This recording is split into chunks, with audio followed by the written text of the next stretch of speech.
Question 12. Can the eRET technology also be used in cars? Answer: yes, it can. The technology used in the eRET relies on similar physics to the RET technology. However, instead of cracking water vapor to hydrogen and oxygen, the eRET is optimized to produce electrical power so that it can be used in conjunction with a solar panel to amplify the power of the sun. Another advantage of the eRET in an automobile is the ability to use the sun as a dedicated charging station while driving your electric car. Therefore, it is unnecessary to transport a large fuel reserve like a fossil-fueled automobile car.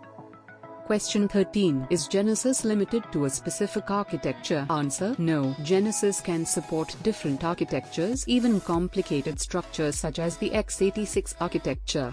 Question 14. Can Genesys generate tests which are runnable on real hardware? Answer: Genesys tests aren't runnable on real hardware directly, but after conversion they can be run on real hardware. The main issue that the converter should handle is the initialization of the machine resources.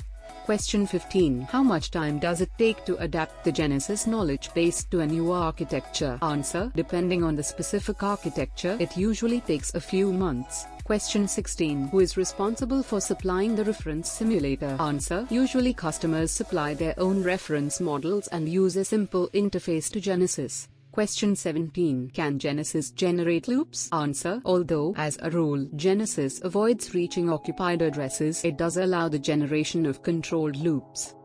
Question 18. Does Genesys support multiprocessor verification? Answer: there is a multiprocessor test program generator version of Genesys named Genie. Genie is designed for an architecture-level verification of shared memory multiprocessors. The output of the tool is a concurrent program and the predicted state of the shared memory and the processor resources registers at the end of the program's execution. Question 19. Does Genesys support external interrupts? Answer: no. Genesys is limited by the architectural simulator, which cannot simulate external interrupts. However, using several assumptions, it is possible to check this in a limited way. Question 20. Does Genesys support cache verification? Answer: yes. Genesys supports cache verification to some extent. It doesn't know the exact status of the cache, but it does keep a simple model of the cache. Through this model, Genesys can generate cache events on a probability basis.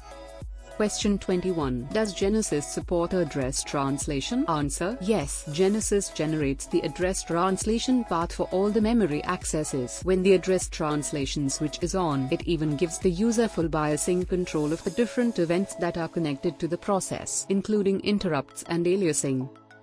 Question 22. How does Genesys overcome undefined situations in the architecture? Answer: Genesys uses the simulator to define how those situations are defined in a specific design. Situations that are not defined even in the specific design are not generated, or Genesys reinitiates the undefined resource before its next use.